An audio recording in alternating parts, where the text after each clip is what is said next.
নমস্কাৰ eKuhipath প্লেটফৰ্মত আপোনালোকক স্বাগতম জনাইছোঁ মাইছেল্ফ সন্ধ্যা বিধি বৰা আজি আপোনালোকৰ সন্মুখলৈ আনিছোঁ এটা বহুত ইম্পৰ্টেণ্ট টপিক যিটো আপোনালোকৰ আপকামিং APSC CCE মেইনছ পাৰ্সপেক্টিভত হওক বা এনি আদাৰ গভৰ্ণমেণ্ট এক্সামছ পাৰ্সপেক্টিভত হওক এইটো কাৰণে ইম্পৰ্টেণ্ট হ'ব এইটো হ'ল COP27 এণ্ড ইণ্ডিয়া তাৰ যিখিনি মেজৰ ডিচিজনছ লোৱা হৈছিলে আৰু ফিউচাৰ ৰোড মেপটো কি ধৰণে বনোৱা হৈছে সেই গোটেই কথাখিনি সামৰি পেলাই আজিৰ ভিডিঅ'টো আচলতে প্ৰস্তুত কৰিছোঁ So COP27 এই বস্তুটো হ'ল কনফাৰেন্স অফ পাৰ্টিজ COP মানে কনফাৰেন্স অফ পাৰ্টিজ তো কনফাৰেন্স অফ পাৰ্টিজৰ 27th যিখন কনফাৰেন্স হৈছিলে এইখন হৈছিলে শাৰ্ম আল শ্বেখ বুলি এটা ইজিপ্তৰ এখন চিটিত হৈছিলে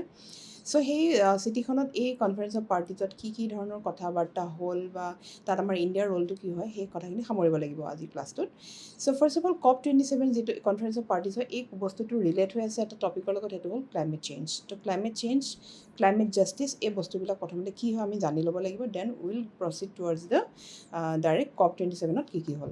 সো ক্লাইমেট চেঞ্জ বস্তুটো কি হয় ক্লাইমেট চেঞ্জ মানে ক্লাইমেটটো চেঞ্জ হোৱাটোকে ক্লাইমেট চেঞ্জ বুলি কোৱা হয় তো ক্লাইমেট মানে কি দুটা বস্তু আছে এটা হ'ল ৱেডাৰ আৰু এটা হ'ল ক্লাইমেট সো ৱেডাৰ বুলি যেতিয়া আমি কওঁ ৱেডাৰ বুলি ক'লে আমি আমাৰ কি হয় মেইনলি আমি ডে টু ডে যিখিনি আমাৰ যিখিনি বতৰ বুলি কওঁ ডে টু ডে বেচিছত আচলতে বুজোৱা হয় আৰু ক্লাইমেট বুলি যেতিয়া আমি কৈ দিওঁ তো ক্লাইমেট বুলি ক'লে আমি আচলতে এটা লং টাৰ্ম এটা আমি ছিজন এটা বুজোঁ এটা লং টাৰ্ম ডিউৰেশ্যন এটা আচলতে বুজোঁ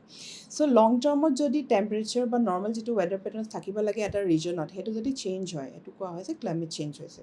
সো বেচিকেলি ক্লাইমেট চেঞ্জ বুলি ক'লে আমি ডাইৰেক্টলি বুজোঁ যে ৰাইজিং যিটো গ্ল'বেল ৱাৰ্মিং আমাৰ যিটো গ্ল'বেল ৱাৰ্মিং বাঢ়ি গৈ আছে চি লেভেলৰ ৰাইজ হৈছে মাউণ্টেইন গ্লেচিয়াৰ্ছবিলাক শ্ৰিংক হৈছে মানে গলিব ধৰিছে গ্ৰীণলেণ্ড এণ্টাৰ্কটিকা আৰ্কটিক এইবিলাক ৰিজনত কি হৈছে বৰফ গলি গৈছে বৰফ গলি পেলাই ইনফেক্ট কি হৈছে সেই জেগাবিলাক গ্ৰীণ হৈ গৈছে বৰফাবৃত পাহাৰবিলাক গ্ৰীণ হৈ গৈছে এনেইতো আমাক গ্ৰীণ লাগে উই নিড গ্ৰীণ বাট বৰফ গলি পেলাই গ্ৰীণ ওলোৱাটো এটা বেয়া মানে এটা বেয়া বস্তু এইটো হ'ব নালাগে চ' সেইটো কাৰণে আচলতে আইচত যিখিনি ধৰক বৰফত যিখিনি থাকে এতিয়া ধৰক এইখন ডায়েগ্ৰাম আপোনালোকে দেখিছে প'লাৰ বিয়াৰ এইবিলাক এক্সটিংক্ট হ'বলৈ আগবাঢ়িছে তদুপৰি ফ্লাৱাৰ বা প্লাণ্টৰ ব্লুমিং যিটো টাইমত ফ্লাৱাৰ বা ফুল এজোপা বা গছ এজোপা ব্লুম হ'ব লাগে বা যিটো টাইমত সেইটো ফুলিব লাগে সেই টাইমত ফুলা নাই সেইটো শ্বিফ্ট হৈছে গতিকে these are the few of the climate change effects বা ক্লাইমেট চেঞ্জ বুলি ক'লে আমি কি বুজোঁ সেইটো এতিয়া আমাৰ কিহৰ কাৰণে হৈছে কাক দোষাৰোপ কৰিম আমি নিজকে দোষাৰোপ কৰিব লাগিব হিউমেন একশ্যনছ তো আমাৰ নিজৰ কিছুমান আমাৰ ব্যৱহাৰ আমি নাজানো বা এনেকুৱা ধৰণৰ উল্টা পুল্টা আমাৰ ইণ্ডাষ্ট্ৰিয়েলাইজেশ্যন হওক বা অতিমাত্ৰাত ব্যৱহাৰ কৰাৰ কাৰণে আমাৰ কি হৈছে এটমছফিয়াৰত থাকিব লগাতকৈ বেছিকৈ কাৰ্বন ডাই অক্সাইড মিথেন আদি ভয়ানক গেছবিলাক বাঢ়ি গৈছে গ্ৰীণ হাউচ এফেক্টটো বাঢ়ি গৈছে ঠিক আছে আৰু সেইটো কাৰণে আল্টিমেটলি গ্ল'বেল ৱাৰ্মিং হৈছে এতিয়া যদি আপোনালোকে একদমেই বেছিককৈ চাই যদি বৰ্তমান জুন মাহত অসমত জুন মাহত গৰমটো আপোনালোকে লক্ষ্য কৰিছেনে জুন মাহত বেছিকেলি ইমান গৰম নহয় কিন্তু এইবাৰ জুন মাহতে ইমান বেছি গৰম হৈছে তেনেকৈ ধৰক বিভিন্ন ধৰণৰ আমাৰ মানে গোটেই আমাৰ গ্ল'বেলি বহুত ধৰণৰ এনেকুৱা কাণ্ড কাৰখানা হৈছে যিটো নেক্সট স্লাইডত মই আপোনালোকক ফটো দেখাম আপোনালোকে বুজি পাব এই যি বস্তুখিনি ৰিলেট হৈছে ক্লাইমেট চেঞ্জ গ্ল'বেল ৱাৰ্মিং এইবিলাকৰ লগত যদি এটা ৰেকৰ্ড চাওঁ 26 এটা এভাৰেজ গ্ল'বেল টেম্পাৰেচাৰ উলিয়াইছিল সেইটো হ'ল 1.3 ডিগ্ৰী চেলচিয়াছ যিটো আছিলে এবভ দ্য এভাৰেজ ইন 1880 পৰা আছিলে গ্ল'বেল ৰেকৰ্ড কিপিংটো বিগিন হৈছিলে তাৰ পৰা বৰ্তমান ইমান বাঢ়িছে আৰু তদুপৰি যদি আমি লাষ্ট যিটো আইচ এজ আছিলে সেইটোৰ লগত যদি কম্পেয়াৰ কৰোঁ তেতিয়া এটা ডেটা আছে যে 5 ডিগ্ৰী চেণ্টিগ্ৰেড বাঢ়ি গৈছে পৃথিৱীৰ তাপমাত্ৰাটো বা গ্ল'বেল যিটো টেম্পাৰেচাৰটো গতিকে গ্ল'বেল ৱাৰ্মিংটো বহুত ডেঞ্জাৰাছ হয় for all life not only for human for all the life exist on earth আৰু only way to deal with this to change the climate to reduce the emission of green house gases like carbon dioxide methane ঠিক আছে এতিয়া আমি কেইখনমান ছবি চাম আপোনালোকে গম পাব ছবিখনত ভয়ানক কিমান ভয়াৱহতা এইটো ৰিচেণ্ট বাংলাদেশৰ বানপানীৰ চিত্ৰ এইটো কানাডাৰ ৱাইল্ড ফায়াৰ্ছ বৰ্তমান এইটো হৈ আছে এইবিলাক পাকিস্তান ফ্লাড আছিলে যোৱা বছৰ তেনেকৈ কিছুমান ইউৰোপিয়ান কাণ্ট্ৰিজতো ইভেন ফ্লাড হৈছে আমাৰ গুৱাহাটীৰ ফ্লাডটোত আপোনালোকে দেখি থাকে যিটো আপোনাৰ বিভিন্ন বেলেগ ধৰণৰ কাৰণে হৈছে বুলি কৈ থাকে চবে কিন্তু আমি যেতিয়া ইউৰোপিয়ান কাণ্ট্ৰিজত ফ্লাড দেখোঁ তেতিয়া আমাৰ কথাটো অকণমান মানে ভাবিবলৈ দিগদাৰ হয় নহয় জানো এইবিলাক বহুত ডেভেলপ নেশ্যন হয় তেনেকৈ চুনামি ধুমুহা বৰষুণ বতাহ টৰ্নেডো সেইফালে ৱাইল্ড ফায়াৰ আপোনালোকে গোটেই বস্তুখিনি দেখিছে গোটেই গ্ল'বেলি আচলতে ক্লাইমেট চেঞ্জৰ এইবোৰ এফেক্ট আচলতে দেখাবলৈ মই চেষ্টা কৰিছোঁ ৰিচেণ্ট চিভিয়াৰ ক্লাইমেট কণ্ডিশ্যনছৰ কিছুমান ফটো আৰু এটা টাৰ্ম ইয়াত জড়িত হৈছে এইটো ক্লাইমেট জাষ্টিছ, যিহেতু আমি আজি COP27 কথা আমি পঢ়িম, তো COP27 আচলতে এই টাৰ্মটো আহিছে COP27। চ' ক্লাইমেট জাষ্টিছ কি হয় আমি পটককৈ চাই লওঁ। এইটো এটা কনচেপ্ট হয় যিটোৱে মানে কি হয়, যিটোৱে মানে ডিভিজন, শ্বেয়াৰিং আৰু ডিষ্ট্ৰিবিউশ্যন এইকেইটা ডেভেলপড আৰু ডেভেলপিং নেশ্যনৰ মাজত সমানে হোৱাটো আচলতে বুজায়। মানে ৰেচপনচিবিলিটিবিলাক বা বাৰ্ডেনবিলাক ক্লাইমেট চেঞ্জৰ সেইটো অকল কেইখনমান ডেভেলপিং নেশ্যনে কিয় ল'ব, সকলো নেশ্যনে ল'ব লাগিব সমানে, সেইটো আচলতে ক্লাইমেট জাষ্টিছ বুলি ক'লে বুজায়। এতিয়া আমি জাষ্টিছ বুলি ক'লে কি বুজো, আমি পলিটিকেল চায়েন্সত জাষ্টিছ বুলি ক'লে যিটো বুজোঁ আছে ক্লাইমেট জাষ্টিছো কাইণ্ড অফ সেই একেটা বস্তু। চ' আমি ক্লাইমেটৰ যিটো গোটেই বস্তুটো আমি এনভাইৰনমেণ্টেল বা এটা ফিজিকেল নেচাৰৰ এটা বস্তু বুলি আমি ধৰি পেলাই থাকিলে নহ'ব, এইটো এটা এথিকেল বা পলিটিকেল ইছ্যু হিচাপে আমি ফ্ৰেম কৰিব লাগিব গ্ল'বেল ৱাৰ্মিংটো মেইনলি, ঠিক আছে। চ' এইটোৱে কি কৰে, ক্লাইমেট জাষ্টিছে একনলেজ কৰে climate change can have differing social, economic, public health and other adverse impacts on the underprivileged population. Developing নেশ্যনছবিলাকত যিখিনি আণ্ডাৰ প্ৰিভিলেজড পপুলেশ্যন আছে, প'ৰ পপুলেশ্যন আছে, যিবিলাক দুখীয়া মানুহ, যিবিলাক দুখীয়া দেশ হয়, অকল সেইবিলাকে কিয় গোটেই ক্লাইমেট চেঞ্জৰ গোটেই অপকাৰিতাটো কিয় বিয়াৰ কৰিব, নহয় জানো? গতিকে ডেভেলপ নেশ্যনছখিনিও বিয়াৰ কৰিব লাগিব, সমানে বিয়াৰ কৰিব লাগিব, যিখিনি ৰেচপনচিবিলিটি আছে সমানে ল'ব লাগিব। গতিকে কিছুমান ইয়াত প্ৰটেষ্টৰ বেনাৰ যদি মই দেখাওঁ, climate justice is equal to human justice বুলি বেনাৰ হৈছে, প্ৰটেষ্ট কৰিছে। ক্লাইমেট জাষ্টিছ লাগে বুলি প্ৰটেষ্ট হৈ আছে বৰ্তমান দেশে বিদেশে। এতিয়া আগবাঢ়িছোঁ COP27 কথালৈ। তো এইখন প্ৰেছ ইনফৰমেশ্যন ব্যুৰৰ ডাইৰেক্টলি এইটোৰ ৱেবছাইটৰ পৰা মই ইয়াত দি দিছোঁ। চ' COP27 আৰু এনচিয়ৰিং ক্লাইমেট জাষ্টিছ সেইটোৰ ওপৰত ইণ্ডিয়াৰ কিছুমান ষ্টেণ্ড আছে। চ' ইণ্ডিয়াই তাত কি কৰিছে, ইণ্ডিয়া বৰ্তমান পাৰ্টি হয় ক'ৰ, United nations framework convention on climate change UNFCCC, Kyoto protocol আৰু পেৰিছ এগ্ৰিমেণ্ট, এইকেইটাৰ হ'ল ইণ্ডিয়া পাৰ্টি হয়, ইণ্ডিয়াই ছাইন কৰা আছে এইকেইটা। আৰু যিহেতু COP27ত ক্লাইমেট জাষ্টিছ, ক্লাইমেট চেঞ্জ এইবিলাকৰ ওপৰত ডিল কৰা হৈছে, গতিকে ইণ্ডিয়াই নিজৰ ষ্টেণ্ড ইয়াত ৰাখিছে। ইণ্ডিয়াই বহুতখিনি পৰামৰ্শও দিছে বা নিজেও বহুতখিনি কি কৰিছে, নেশ্যনেলি ডিটাৰমাইণ্ড কণ্ট্ৰিবিউশ্যনৰ ওপৰত আপডেশ্যন দিছে। যেনেকৈ ধৰক নেট জিৰ' বাই 2070 কৰিব, নেট জিৰ'টো কি বস্তু আমি চাম অলপ পিছত। এমিশ্যনৰ ওপৰত ইণ্ডিয়াই কণ্ট্ৰল আনিম বুলি কৈছে, বিভিন্ন ধৰণৰ ৰিনিউৱেবল এনাৰ্জি চ'ৰ্চৰ ইউজৰ ওপৰত ইণ্ডিয়াই কথা কৈছে। গতিকে ইণ্ডিয়াই ইয়াত বহুতখিনি আচলতে মানে এক্টিভ এটা ৰ'ল আচলতে লৈছে COP27ত। আৰু কিছুমান প্লেটফৰ্মত ইণ্ডিয়াই তাত মাত মাতিছে, যেনেকৈ G77 প্লাছ চাইনাৰ মেম্বাৰ হয়, তেনেকৈ বেচিক বুলি এটা গ্ৰুপ আছে য'ত ব্ৰাজিল, ছাউথ আফ্ৰিকা, ইণ্ডিয়া আৰু চাইনা আছে। তেনেকৈ কিছুমান লাইক মাইণ্ডেড ডেভেলপিং কাণ্ট্ৰিজৰ কোৱালিশ্যন আছে, সেইবিলাকতো কিছুমান পজিটিভ আউটকামছ লোৱা হৈছে। তাত COP27ত কিছুমান ধৰক লছ এণ্ড ডেমেজ বুলি ফাণ্ড খুলিছে,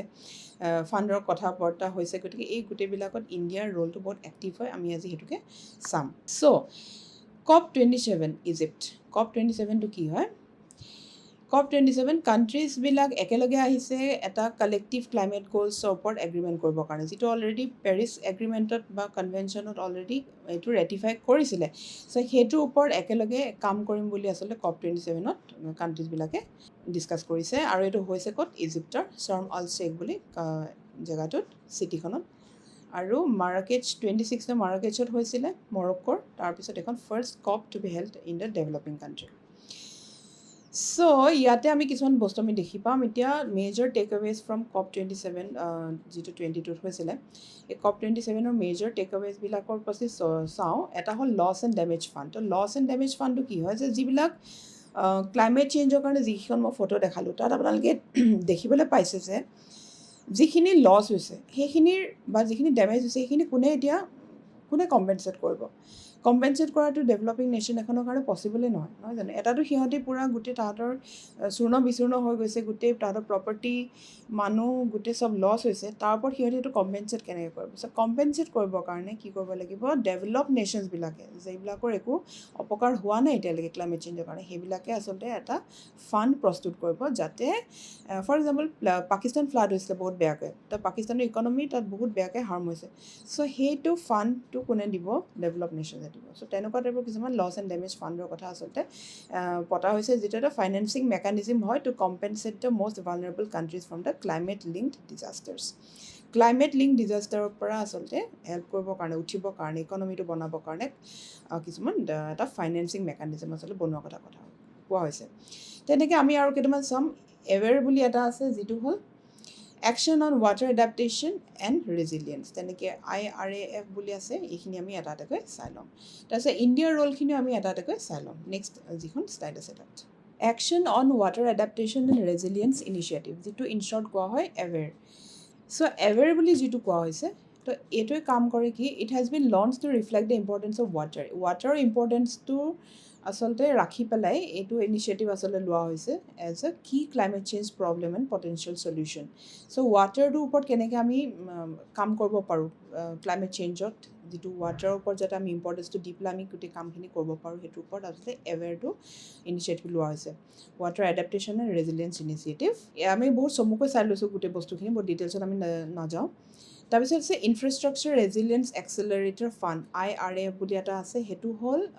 global action on disaster resilience of infrastructure systems. এতিয়া যেনেকৈ ধৰক ডেভেলপিং কাণ্ট্ৰি বা স্মল আইলেণ্ড ডেভেলপিং ষ্টেটছবিলাকত যিটো SIDS বুলি কোৱা হয়, চ' সেইখিনিৰ ওপৰত যিটো গ্ল'বেল একশ্যন হ'ব, সেইটোক ছাপৰ্ট কৰিবৰ কাৰণে আচলতে এই ফাণ্ডটো আচলতে লোৱা হৈছে, ইনফ্ৰাষ্ট্ৰাকচাৰ ৰেজিলিয়েঞ্চ এক্সেলাৰেটৰ ফাণ্ড। তেনেকৈ যদি আমি চাওঁ, গ্ল'বেল শ্বিল্ড প্লান বুলি এটা লোৱা হৈছে। চ' এইটো হ'ল এটা ফাণ্ডিং মেকানিজিম হয়, যিটোৱে কি কৰিব, কাণ্ট্ৰি যিবিলাকে ছাফাৰ কৰিছে ক্লাইমেট ডিজাষ্টাৰ, সেইবিলাকক এটা ফাণ্ড প্ৰভাইড কৰিব। তাত G7 গ্ৰুপ অফ 7 কাণ্ট্ৰিবিলাক আছে আৰু V20 গ্ৰুপ আছে, যিটো ক্লাইমেট ভালনাৰেবল কাণ্ট্ৰিবিলাক আছে এজ এ কোঅৰ্ডিনেটৰ। ঠিক আছে, তেনেকৈ আছে আমাৰ GOWA, গোৱা বুলি এটা এলায়েন্স আছে, যেনেকৈ গ্ল'বেল অফশ্ব'ৰ উইণ্ড এলায়েন্স। চ' এইটোৱে কি কৰিব, গভৰ্ণমেণ্ট হওক বা প্ৰাইভেট ছেক্টৰ হওক, ইণ্টাৰনেশ্যনেল অৰ্গেনাইজেশ্যন যিবিলাক আছে এইবিলাক হওক, বা যিবিলাক আদাৰ ষ্টেক হোল্ডাৰ্ছ আছে, গোটেইখিনিক একেলগে আনিব to accelerate the deployment of offshore wind power. তো উইণ্ড পাৱাৰটো টেকল কৰিবৰ কাৰণে, ডিপ্লয় কৰিবৰ কাৰণে basically global offshore wind alliance এটা অলছ' খোলা হৈছে। এইবিলাক COP27 এইবোৰ কিছুমান, ইয়াত লছ এণ্ড ডেমেজ ফাণ্ডটো আগৰ শ্লাইডখনত থাকি আহিছে, গতিকে loss and damage fund include হ'ব ইয়াত। তো লছ এণ্ড ডেমেজৰ লগত এইকেইটা কিছুমান COP27 আমি মেজৰ টেকএৱে বুলি ল'ব পাৰোঁ। গতিকে এইটো যদি 1 number, this is 2, this is 3, 4, 5। গতিকে এইকেইটা হ'ল কিছুমান 5টা আমাৰ মেজৰ টেকএৱেজ ফ্ৰম দ্য COP27 ইণ্টাৰনেশ্যনেলি। তাত আৰু এটা মই যদি কৈ দিওঁ, ইয়াত যিটো আছে ভালনাৰেবল 20 গ্ৰুপটোৰ কথা সুধিব পাৰে। ভালনাৰেবল 20 গ্ৰুপটো হ'ল, এইটো ইয়াৰ ইনগ্ৰেল মিটিং হৈছে, য'ত ministers of finance and climate vulnerable forum 2015 Lima পেৰুত হৈছে। এইটো ইয়াত 58খন নেশ্যন আছে, অৱশ্যে তাত ইণ্ডিয়া নাই। ভালনাৰেবল 20ত মেইনলি আপোনাৰ আইলেণ্ড নেশ্যনছবিলাক মেইনলি থাকে, বা যিবিলাকত আপোনাৰ চাইক্লনছৰ বহুত বেছি মানে এফেক্ট হ'ব পাৰে, এনেকুৱা কাণ্ট্ৰিবিলাক থাকে। অৱশ্যে ইণ্ডিয়া তাত নাই ভালনাৰেবল 20ত। আগবাঢ়িছোঁ আমাৰ নেক্সট শ্লাইডখন। ইয়াত আমি মেইনলি ডিছকাছ কৰিম ইণ্ডিয়াৰ যিখিনি ষ্টেণ্ড আছে বা ইণ্ডিয়াৰ যিখিনি কাম আছে। তো ইয়াত আমি ইণ্ডিয়াৰ পাৰ্চপেক্টিভত আমি চাম। চ' ইণ্ডিয়াৰ এফৰ্টছখিনি আমি চাম। চ' ফাৰ্ষ্ট হ'ল, ইণ্ডিয়া এনাউন্সড ইটছ LEDS। এইটো হ'ল এটা road map to achieve net zero' emission by 2070। This প্লেনটোৱে কি কৰে, strategic transition of high emission sectors and it discussion on India's climate adaptation needs. আমাৰ যিখিনি এমিশ্যন বেছি হয়, সেই হাই এমিশ্যন ছেক্টৰ্ছবিলাকৰ পৰা কি হয়, ষ্ট্ৰেটেজিকেলি ট্ৰানজিশ্যন কৰাৰ ওপৰত আচলতে কি কৰা হৈছে, গুৰুত্ব দিছে। তো নেট জিৰ' এমিশ্যন মানে যিমান এমিট কৰিব সিমান এবজৰ্ব কৰিব। আমি এই কনচেপ্টটো আমি চাই ল'ম ভালকৈ। যিমান আপুনি এমিট কৰিব এটমছফিয়াৰত, সিমানখিনি আপুনি আকৌ এবজৰ্ব কৰিবলৈ আপুনি উলিয়াব লাগিব টেকন'লজি। চ' তেতিয়া হ'ব নেট জিৰ'। ঠিক আছে, giving plus taking is equal to 0 হ'ব লাগিব। এইটো 2070 ভিতৰতো হ'ব লাগিব বুলি আচলতে এইটো কৰা হৈছে। চ' আমি এতিয়া নেক্সট যিটো চাম সেইটো হ'ল লাইফ টাইম কেম্পেইন। আমি এতিয়া চাম লাইফ টাইম কেম্পেইনটো কি বস্তু হয়। এইটো জইণ্টলি লঞ্চ কৰা হৈছে ইণ্ডিয়া আৰু UNDP to encourage the youth 18ৰ পৰা 23 ইয়াৰ্ছৰ মাজৰ যিখিনি ল'ৰা ছোৱালী আছে, সেইখিনিক এনকাৰেজ কৰি পেলাই আচলতে কি কৰিব, এটা লাইফ টাইম কেম্পেইন এটা আচলতে কৰাৰ কথা ভবা হৈছে, যাতে ছাষ্টেইনেবল লাইফষ্টাইল এটা কেনেকৈ জীয়াই থাকিব পাৰি সেইটোৰ কাৰণে মেছেজ বিয়াৰাৰ তেওঁলোক হ'ব পাৰে। ইণ্ডিয়া আৰু UNDP একেলগে এইটো কাম কৰিছে, ইউনাইটেড নেশ্যন ডেভেলপমেণ্ট প্ৰগ্ৰাম। তদুপৰি it also' aims to foster responsible consumption patterns and influence the lifestyle choices of the youngster generation to make them planet people. এটা খুব গুৰুত্বপূৰ্ণ কেম্পেইন হয় এইটো। ঠিক আছে, এইটোৱে নিউ জেনেৰেশ্যন যিবিলাক ইউথ আছে সেইবিলাকৰ থ্ৰুৱেদি কেনেকৈ এটা ছাষ্টেইনেবল লাইফষ্টাইল ল'ব পাৰে, য'ত কনজাম্পশ্যন পেটাৰ্ণ চেঞ্জ কৰিব পাৰিব, ৰেছপনচিবল কৰিব পাৰিব, লাইফষ্টাইল চইচবিলাক ইনফ্লুৱেঞ্চ কৰিব পাৰিব সেইটোৰ ওপৰত। লাইফষ্টাইল ফৰ এনভাইৰনমেণ্ট যিটো LIFE হয় সেইটো ইণ্ট্ৰডিউচ কৰা হৈছে ইণ্ডিয়ান প্ৰাইম মিনিষ্টাৰৰ দ্বাৰা during UNFCCC COP26 Glasgow summit যিখন হৈছে তাতে আচলতে এইটো ইণ্ডিয়াৰ আমাৰ প্ৰাইম মিনিষ্টাৰ মোদী ডাঙৰীয়াই এইটো ইণ্ট্ৰডিউচ কৰিছিলে in 2021 as an international mass movement to protect and preserve the environment তো আপোনালোকক লাইফৰ ওপৰতো কুৱেশ্যন আহিব পাৰে আৰু লাইফ টাইম কেম্পেইনটো COP27ত লোৱা হৈছিলে তাৰপিছত আমি আগবাঢ়িছোঁ আমাৰ নেক্সট যিটো ইনিচিয়েটিভ হ'ল সেইটো হ'ল লিড IT ইনিচিয়েটিভ এইটো ছুইডেন আৰু ইণ্ডিয়া একেলগে লৈছে তো for what to focus on the low' carbon transition of the hard to abate industrial sector তো লিড IT ইনিচিয়েটিভটো এটা গুৰুত্বপূৰ্ণ ইনিচিয়েটিভ হয় তাৰপিছত আহিছে মেক এইটো হ'ল mangrove alliance for climate mangrove alliance for ক্লাইমেটটো হ'ল এটা ইণ্টাৰ গভৰ্ণমেণ্টেল এলায়েন্স হয় ইয়াত কেইটা গভৰ্ণমেণ্ট আচলতে আছে that works on a voluntary basis কাম কৰিব for planting, conserving and restoring the mangroves-খিনি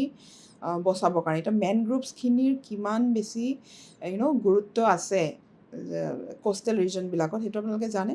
চ' মেনগ্ৰোভছবিলাক যাতে বচাব পাৰি ক্লাইমেট চেঞ্জ এফেক্টছৰ পৰা সেইটো কাৰণে আচলতে মেনগ্ৰোভ এলায়েন্স ফৰ ক্লাইমেট বুলি এটা ইণ্টাৰ গভৰ্ণমেণ্টেল এলায়েন্স বনোৱা হৈছে আৰু এইটো কোনে লিড কৰিব UAE লিড কৰিব ইউনাইটেড আৰব এমিৰেটছ ইণ্ডোনেছিয়া আৰু India Sri Lanka Australia Japan Spain ইয়াত এজ এ মেম্বাৰ আছে চ' এইবিলাক হ'ল কিছুমান ইণ্ডিয়াৰ ইনিচিয়েটিভছ ঠিক আছে আগবাঢ়িছোঁ এতিয়া আমি চাম এই নেট জিৰ' বস্তুটোৰ কথা কি আমি নেট জিৰ' কথা চাম আৰু ইণ্ডিয়াৰ যিটো তাত এনাউন্সমেণ্ট আছে সেইটো হ'ল যে COP27ত কি হ'ল India announces long term strategy to transition to low' emission pathway to become carbon neutral by 2070 low' emission পাথৱে এটা ল'ব বুলি কোৱা হৈছে এতিয়া আমি এটা এটাকৈ চাওঁ ইয়াত কি মাইলষ্ট'নছ লোৱা হৈছে দ্য নেশ্যনেল হাইড্ৰজেন মিছনৰ কথা কোৱা হৈছে নেশ্যনেল হাইড্ৰজেন মিছনটো লঞ্চ কৰা হৈছে 2021ত to make India a green hydrogen hub at least 3-fold increase in the nuclear capacity by 2032 ভিতৰত নিউক্লিয়াৰ কেপাচিটিটো 3 গুণ বঢ়াব বুলি কোৱা হৈছে achieving an ethanol blending target of 20% by 2025 এইবিলাক হ'ল key milestones তদুপৰি maximizing the use of electric vehicles EVৰ ইউজটো maximum কৰিব electric vehicles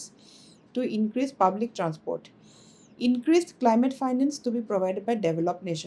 nationৰ দ্বাৰা climate finance to বঢ়োৱা কথা কৈছে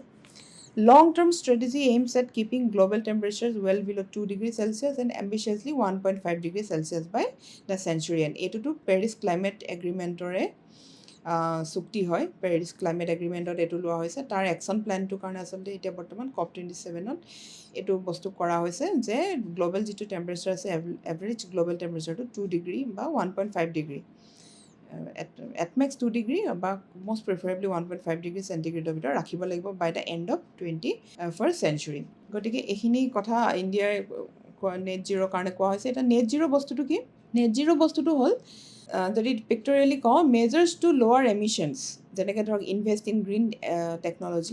টেকন'লজিত ইনভেষ্ট কৰি পেলাই আমি কি কৰিম এমিশ্যনটো লোৱাৰ কৰিব আমি চেষ্টা কৰিম মেজাৰ্ছ ল'ম প্লাছ মেজাৰ্ছ টু ৰিমুভ এমিশ্যনবিলাক ৰিমুভ কৰিব লাগিব যেনেকৈ ধৰক ফৰেষ্ট এক্সপাণ্ড কৰিব লাগিব ডাইৰেক্ট এয়াৰ কেপচাৰ কৰিব লাগিব কিছুমান এনেকুৱা ধৰণৰ পদ্ধতি আমি ল'ব লাগিব তেতিয়া আমি কি পাম নেট জিৰ' তাৰমানে balance between amount of green house gas produced and removed from the atmosphere so' যিটো মই অলৰেডি কৈছোঁ যে গ্ৰীণ হাউচ গেছ যিমানখিনি এটমছফিয়াৰত আমি দিম সিমানখিনি আমি ল'ব পাৰিব লাগিব ঠিক আছে গতিকে আমি এমিশ্যন কম কৰিব লাগিব এমিশ্যন ৰিমুভ কৰিব লাগিব আৰু তেতিয়া আমি নেট জিৰ' পাম গতিকে net zero' refers to the balance between greenhouse gases emission produced versus taken তো produced কৰিব লাগিব আৰু taken back from the atmosphere তেতিয়া আমি net zero পাম the concept of net zero can be achieved when amount of carbon dioxide produced is no greater than the amount removed ঠিক আছে গতিকে the idea যিটো লোৱা হৈছে net zero এইটোৱে আমাৰ যিবোৰ হিউমেন কষ্ট এমিশ্যন আছে সেইবিলাক যিমান পাৰোঁ আমি কমাবলৈ চেষ্টা কৰিব লাগিব কাৰ্বন ডাই অক্সাইড আমি ৰিমুভ কৰিবলৈ চেষ্টা কৰিব লাগিব আৰু কিছুমান ইনিচিয়েটিভ তাত কাৰণে ল'ব লাগিব যেনেকৈ ধৰক ৰিফৰেষ্টেশ্যন হওক বা direct carbon removal carbon sink এনেকুৱা এইবিলাক বঢ়াব লাগিব গতিকে এনেকৈ কৰি পেলাই আমি নেট জিৰ'টো পাম গতিকে নেট জিৰ'টো কনচেপ্ট আপোনালোকৰ ক্লিয়াৰ হৈছে আগবাঢ়িছোঁ আমাৰ নেক্সট কিছুমান আমাৰ COP27 পৰা ডিছকাশ্যন শেষ হৈছে আমি পাষ্ট কি এফৰ্টছ আছে লৈ আছে সেইখিনিও যদি এবাৰ চকু ফুৰাই লওঁ আপোনালোকৰ এক্সামছ পাৰ্চপেক্টিভত সহায় হ'ব আপোনালোকৰ অকণমান ৰিভিজনো হৈ যাব তো global mitigation efforts towards the climate চেঞ্জত আমি যদি চাওঁ আমাৰ প্ৰথমেই UNFCCC কথা আমি ক'ব লাগিব চ' UNFCCCটো আমাৰ কেতিয়া লোৱা হৈছিলে এইটো লোৱা হৈছিলে আমাৰ বহুত আগত লোৱা হৈছিলে এইটো এট এৰাউণ্ড আই থিংক 1992 মানত এইটো কৰা হৈছিলে দেন গ্ল'বেল এনভাইৰনমেণ্ট ফেচিলিটি আহিছে 1997ত আহিছে কিয়টো প্ৰট'কল COP3 খনত কিয়টো প্ৰট'কল লোৱা হৈছিলে তেনেকৈ আপোনালোকে যদি ইয়াত চাই তেনেকৈ বিভিন্ন ধৰণৰ আমাৰ কনফাৰেঞ্চ হৈ আছে বছৰ পাছত বছৰ তাৰপিছত 2015ত আহিছে Paris agreement on climate change যিখন COP21 মনত ৰাখিব COP21ত 2015ত Paris agreement on climate change আহিছে য'ত যিটো কৈছোঁ 2 ডিগ্ৰী চেলচিয়াছৰ ভিতৰত ৰাখিব গ্ল'বেল এভাৰেজ টেম্পাৰেচাৰটো বা এটমেক্স 1.5 ডিগ্ৰী চেণ্টিগ্ৰেডৰ ভিতৰত ৰাখিবলৈ চেষ্টা মানে এইটো ৰেটিফাই কৰা হৈছে কাণ্ট্ৰিবিলাকৰ দ্বাৰা তাৰপিছত পেৰিছ ক্লাইমেট ডিলৰ যিটো 2015 লোৱা হৈছে সেইটো 2020ৰ পৰা কাম ষ্টাৰ্ট হ'ব বুলি বৰ্তমান কোৱা হৈছে তেনেকৈ বিভিন্ন ধৰণৰ আপোনালোকে দেখিবলৈ পাব 2021ৰ গ্লাছগো কনফাৰেঞ্চ এতিয়া 2022ত যিখন COP27 হৈ গৈছে ইজিপ্ট কনফাৰেঞ্চ আৰু নেক্সটখন হ'ব ডুবাইত 2023 ডুবাইত যিখন হ'ব COP28খন হ'ব গতিকে চ' COP28টো হ'ব ডুবাইত দেন আমি এতিয়া চাম COP26 গ্লাছগো ছামিটখনৰ জাষ্ট দুটামান আমি পইণ্টাৰ চমুকৈ চাই লওঁ আমাৰ এতিয়া যিহেতু COP27 আমি ডিছকাছ কৰিছোঁ আমি COP26ত কি হ'ল আমি দুটামান কথা জানি ল'লে বেয়া নহয় চ' বেচিকেলি গ্লাছগো ছামিট যিখন গ্লাছগোত হৈছিলে তাত কি কৰিছিলে কাণ্ট্ৰিবিলাকক কৈছিলে যে 2030ৰ কাৰণে যিখিনি আমি টাৰ্গেট লৈছিলোঁ পেৰিছ এগ্ৰিমেণ্টত সেইখিনি যাতে ষ্ট্ৰেংথেন কৰা হয় বাই COP27 নেক্সট COPখনৰ আগত যাতে ষ্ট্ৰেংথেন কৰা হয় বিভিন্ন ধৰণৰ যাতে তেওঁলোকে মেকানিজিম বা ইনিচিয়েটিভছ লয় তদুপৰি গ্লাছগো ব্ৰেক থ্ৰু এজেণ্ডা বুলি এখন এজেণ্ডা লোৱা হৈছিলে য'ত ইণ্ডিয়া ইনক্লুড কৰিবলৈ টোটেল 42 কাণ্ট্ৰিয়ে এণ্ডৰ্ছ কৰিছিলে যিখন বেচিকেলি গোটেই COP প্ৰচেছটোৰ বাহিৰত হৈছিলে বাৰু এইখন এখন পটেঞ্চিয়েলি ইম্পৰ্টেণ্ট ডেভেলপমেণ্ট আছিলে যে গ্লাছগো ব্ৰেক থ্ৰু এজেণ্ডা এখন লোৱা হৈছে যাত বিভিন্ন ধৰণৰ তাত ইনিচিয়েটিভছৰ কথা পতা হৈছিলে বিভিন্ন ধৰণৰ তাত ষ্টেপছ ল'ম বুলি তাত কথা বাৰ্তা হৈছিলে এটা ইয়াত উল্লেখযোগ্য কথা যে ইণ্ডিয়াই ছাজেষ্ট কৰিছিলে এটা মিডল পাথ য'ত কি কৰিছিলে যে কোল বেছ পাৱাৰখিনি টোটেলি ফেচ ডাউন কৰিম বুলি আচলতে ইণ্ডিয়াই ছাজেশ্যন দিছিলে বিকজ কোল বেছড যিখিনি পাৱাৰ হয় সেইখিনি যথেষ্ট গ্ৰীণ হাউচ গেছ এমিট কৰে তদুপৰি কি কৰিছিলে যে এই গ্লাছগো ছামিটে কৰিছিলে যে যিটো 1.5 ডিগ্ৰী চেলচিয়াছ যিটো চেণ্টিগ্ৰেড যিটো গ্ল'বেল এভাৰেজ টেম্পাৰেচাৰ সেইটো যাতে এক্সিড নহওক সেইটো কাৰণে আচলতে আকৌ এবাৰ কি কৰিছিলে নিজৰ ভিতৰত এইটো কথা লৈছিলে আৰু 140 কাণ্ট্ৰিক এনাউন্স কৰিব কাৰণে কৈছিলে যে কিমান ডেটৰ ভিতৰত টাৰ্গেট ডেটৰ ভিতৰত এমিশ্যনটো নেট জিৰ' কৰিব এই ডেটটো দিব কৈছিলে চ' সেইটো হিচাপত ইণ্ডিয়াই বৰ্তমান 2070ত নেট জিৰ' কৰিম বুলি আচলতে কৈছে COP27ত এতিয়া যে আমি কেইটামান আমি পইণ্টাৰ আমি পেৰিছ এগ্ৰিমেণ্ট যিখন COP21ত হৈছিলে Paris agreement on climate change 2015ত যিখন হৈছে সেইখন যদি আমি দুটামান পইণ্টাৰ আমি চাই লওঁ ফাৰ্ষ্ট আমি চাই লওঁ যে এইখন হৈছিলে কেতিয়া ডিচেম্বৰ 2015ত 185 নেশ্যনছে এগ্ৰিমেণ্টখন এডপ্ট কৰিছিলে তাৰপিছত লাহে লাহে এখন কাণ্ট্ৰিবিলাকে চাইন কৰা ষ্টাৰ্ট কৰিলে ইণ্ডিয়া হ'ল 62nd কাণ্ট্ৰি টু ৰেটিফাইড ইণ্ডিয়া ইয়াত 62nd 62 নম্বৰ কাণ্ট্ৰি হয় তো Paris agreement gives trust to the global actions to address climate change and pertains to post 2020 climate actions তদুপৰি প্ৰি 2020 পিৰিয়ডত কি হৈছে ডেভেলপ কাণ্ট্ৰিবিলাকে কিয়টো প্ৰট'কলৰ মতে 97ৰ কিয়টো প্ৰট'কলৰ মতে কাম কৰিবলৈ ডেভেলপ নেশ্যনছবিলাকে বাউণ্ড আছিলে আৰু কিছুমান ডেভেলপিং কাণ্ট্ৰিয়ে কি কৰিছে ভলণ্টাৰী প্লেজ লৈছিলে এইখিনি ইন দ্য প্ৰি 2020 পিৰিয়ড ঠিক আছে তাৰপিছত পেৰিছ এগ্ৰিমেণ্টে গ্ল'বেল একশ্যনছ ল'বলৈ বাধ্য কৰিলে কাণ্ট্ৰিবিলাকক ক'লে পষ্ট 2020 ক্লাইমেট একশ্যনছখিনি পাৰ্টেইন কৰিবৰ কাৰণে তিনিটা পিলাৰ আছে পেৰিছ ক্লাইমেট এগ্ৰিমেণ্টৰ এটাটো যিটো টেম্পাৰেচাৰ কথাটো কৈছোঁ বিল' 2 ডিগ্ৰী চেণ্টিগ্ৰেড ৰাখিব মিড চেঞ্চুৰীৰ ভিতৰত নেট জিৰ' কৰিবৰ কাৰণে এমিশ্যন তাৰপিছত ৰেজিলিয়েঞ্চ আৰু এডাপ্টেশ্যন কৰিব ক্লাইমেট ইম্পেক্টছ যাতে কমকৈ হওক বা কেনেকৈ টেকল কৰিব পাৰি ফাইনেন্সিয়েলৰ ফ্ল'ৰ ক্ষেত্ৰত এটা ল'ব যে align the financial flows in the world with this objectives so' এইকেইটা হ'ল কিছুমান পিলাৰ হয় main pillar of Paris climate agreement outcomes কি আহিছে এইকেইটা যদি আমি চাওঁ এটাটো যিটো টেম্পাৰেচাৰৰ কথাটো ক'লোৱে 5 year ৰিভিউ মেকানিজিম এখন ল'ব on the nationally declared goals বা nationally determined যিখিনি কণ্ট্ৰিবিউশ্যন আছে সেইখিনিৰ ওপৰত 5 year ৰিভিউ মেকানিজম এটা লোৱাৰ কথা কৈছিলে তো 2015 যিহেতু এগ্ৰিমেণ্টখন ষ্টাৰ্ট লৈছিলে চ' তাৰ 5 years মানে 2020ত এটা ৰিভিউ হ'ব অলৰেডি হৈ গৈছে এইটো funding to the tunes of additional $1 million per year to the green climate fund up to 2020 funding কৰিব লাগিব যিখিনি ডেভেলপ নেশ্যনছ আছে সেইখিনিৰ দ্বাৰা The agreement also includes provision requiring developed countries to send $100 billion annually to their developing counterparts beginning in 2020. It is a very important bostu hai. 2020 pasot developed nations bilake annually $100 billion developing country bilako potwa kotha koisile. Aru etu bahibo. Every 5 years, nations will be required to assess their progress towards their meeting the climate commitments and submit new plans to strengthen them. UNFCCC summarizes 53 long-term emission reduction plans submitted by the countries. These plans are known as long-term low-emission development strategies, LTLEDs. To ullekh kori oha hoise already. Global emission report current status to jodi okoman ami sai lo 5 years after the Paris Agreement, all states have submitted their national contributions. Keneke mitigate koribo, keneke climate change adapt koribo, hebilakor opor country bilake submit korise national contributions. কিন্তু এই কণ্ট্ৰিবিউশ্যনছবিলাক আচলতে ইনচাফিচিয়েণ্ট হয় সেইবিলাক কণ্ট্ৰিবিউশ্যনৰ দ্বাৰা এইটো 2 degree চেণ্টিগ্ৰেডৰ তলত যোৱাটো possible নহয় সেইকাৰণে পেৰিছ এগ্ৰিমেণ্টত কি কৰিছে 2 ডিগ্ৰীৰ পাছত আৰু কমাই পেলাই 1.5 ডিগ্ৰী চেলচিয়াছ টেম্পাৰেচাৰৰ কাৰণে কাম কৰিবলৈ আচলতে জোৰ দিলে India besides India, only Bhutan, Philippines, Costa Rica, Ethiopia, Morocco and Gambia were complying the accord. গতিকে এই একৰ্ডখন কমপ্লাই কৰিবলৈ বহুত কম কাণ্ট্ৰি আগবাঢ়ি আহিছে ভাল কথা যে ইণ্ডিয়া আগবাঢ়িছে লগত অনলি কেইখনমান কাণ্ট্ৰি আগবাঢ়িছে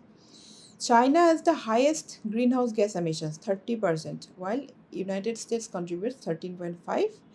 European Union 8.7% so current status on global emissions যদি আপোনালোকে চাই these are the datas India's INDC targets kita se mi saw under the Paris Agreement 2015 intended nationally determined jikhini contribution ase hini upor question ahe kitaba so to reduce emission intensity jitu total amount of emission hobo for every unit of GDP etu ko hoy emission intensity of its GDP by 33 to 35% by 2030 from 2005 level 2005 levelot jitu asle hetur pora 2030 lege at around 25 years of no jano 25 years of bitor 33 to 35% etu emission intensity to komwa kotha koise achieve 40% cumulative electric power install capacity from non fossil based energy resources by 2030 target to 2030 bitor loa hoise non fossil fuel based energy resource use koribo tarpor electric power install capacity bohabo 40% তদুপৰি to create an additional carbon sink of 2.5 to 3 billion tons of carbon dioxide equivalent through additional forest and tree cover by again 2030 so tinta tat kotha koise eta to emission intensity to komabo 33 to 35% by 2030 তদুপৰি 40% power install koribo from non fossil fuel based energy resources by 2030 তদুপৰি carbon sink bohabo 2.5 to 3 billion tons by forest আৰু tree cover বহাই পেলাই so এগিটা আছিল ইণ্ডিয়াৰ যেটো Paris agreement 2015 ৰ মতে দি INDC এতিয়াটো আপডেট কৰা হল so আপডেটেড গিটা আছে আমি চাই লওঁ আপডেটেড গিটা আমি চাই লওঁ হেগিটা হল to reach the net zero emission by 2070 এটো এটা আপডেটেড টার্গেট হয় তদুপৰি this update to India's existing NDC translates the Pancham rate এটো Pancham rate বুলি কোৱা হৈছে আপডেটেড NDC টো যেটো announced at COP26 so that target gita hol je improving emission and intensity of its GDP by 30 to 35% below 2005 level by 2030 heto already 2015 agreement ot thoka toy reducing emission intensity of its GDP to 45% agote to 40% asle etia eto update koi 45% korise The goal to reduce emission intensity and improve the energy efficiency was not sector specific. Sector specific no hobo overall hobo eto. Status to ki hoise India already achieved 21% of its emission intensity as proportional to GDP in its commitment. For 33 to 35% 2030 bitor komam boli koise aru bortoman tare 21% achieve korise. ঠিক আছে গটিকে lifestyle for environment এইটো already PM মোদীয়ে Glasgow ছামিটত দিছিলে principle of common but differentiated responsibilities and respective capabilities CBDR RC এইবিলাক কিছুমান ইণ্ডিয়াৰ ষ্টেণ্ড হয় চ' ইয়াত সেইটোৱে কোৱা হৈছে লাইফষ্টাইল ফৰ এনভাইৰনমেণ্টৰ কাৰণে ইণ্ডিয়াই কি কৈছিলে পঞ্চামৃত যিটো COP26ত গ্লাছগো ছামিটত লৈছিলে সেইটোৰ ওপৰত এই পঞ্চামৃতকেইটা আপোনালোকে মেনশ্যন কৰিব পাৰে আনচাৰ ৰাইটিঙত যিটো কৈছে যে reach non fossil energy capacity of 500 গিগাৱাট বাই 2030 তো 2030 ভিতৰত 500 গিগাৱাট কি কৰিব এনাৰ্জি কেপাচিটি বঢ়াব 50% energy requirement via renewable energy use কৰি পেলাই 2030 ভিতৰত 50% এনাৰ্জি ৰিকুৱাৰমেণ্ট বঢ়াব 1 বিলিয়ন কাৰ্বন এমিশ্যন ৰিডিউচ কৰিব বিল' 45% কাৰ্বন ইণ্টেনচিটি ৰিডিউচ কৰিব আৰু India will achieve target of net zero by 2070 These are all PM Modi introduces India's Panchamrit at COP26 Glasgow. ঠিক আছে so এইকেইটা চাব পাৰে PIBৰ পৰা দিয়া হৈছে আজাদী কা অমৃত মহোৎসৱ এইকেইটা একেইকেইটা কথা ইয়াত দিয়া হৈছে সো এইবিলাক বহুত ইম্পৰ্টেণ্ট পইণ্টাৰ হয় এইবিলাক আপোনালোকে মনত ৰাখিব এইবিলাক আপোনালোকে আনচাৰ ৰাইটিঙত ব্যৱহাৰ কৰিব আৰু যদি কিবা MCQ টাইপ কুৱেশ্যনতো এইবিলাক ডাইৰেক্ট সুধি দিব পাৰে গতিকে এইবিলাক মই ডাইৰেক্টলি স্ক্ৰীনশ্বট ইয়াত দি দিছোঁ সো ইমানেই আছিল আজিৰ ক্লাছটোত আশা কৰোঁ আপোনালোকৰ ক্লাছটোৰ পৰা আপোনালোকৰ সহায় হৈছে আৰু এখন শ্লাইড আছে এইখনো যদি মই ইয়াত কৈ দিওঁ নন ফচিল ফুৱেল বেছ এনাৰ্জিখিনি কথা অলৰেডি কৈছোঁ পাৱাৰটো 500 গিগাৱাটৰ কথা হ'লে পঞ্চামৃতত কথাটোৱে ইয়াত কোৱা হৈছে নেট জিৰ' এমিশ্যনৰ কথা কোৱা হৈছে আৰু ইয়াত যদি এক্সট্ৰা কিবা এটা কথা আছে ইণ্ডিয়াৰ চিনাৰীটো বৰ্তমান চাই লওক India is the only G20 country that is on track to achieve the climate goals under Paris agreement এইটো বহুত ইম্পৰ্টেণ্ট আৰু good news for India climate change performance ইণ্ডেক্সত 2019 আৰু 2020 যদি চাওঁ ইণ্ডিয়াৰ ৰেংকড এমং টপ 10 কাণ্ট্ৰিজ ঠিক আছে সো আজি ক্লাছটোত ইমানেই আছিলে থেংক ইউ ছ' মাছ আপোনালোকৰ অলপ টাইম ল'লোঁ অলপ দীঘলীয়া হ'ল ভিডিঅ'টো আশা কৰোঁ আপোনালোকৰ সহায় হৈছে thank you so' much keep ৱাচিং eKuhipath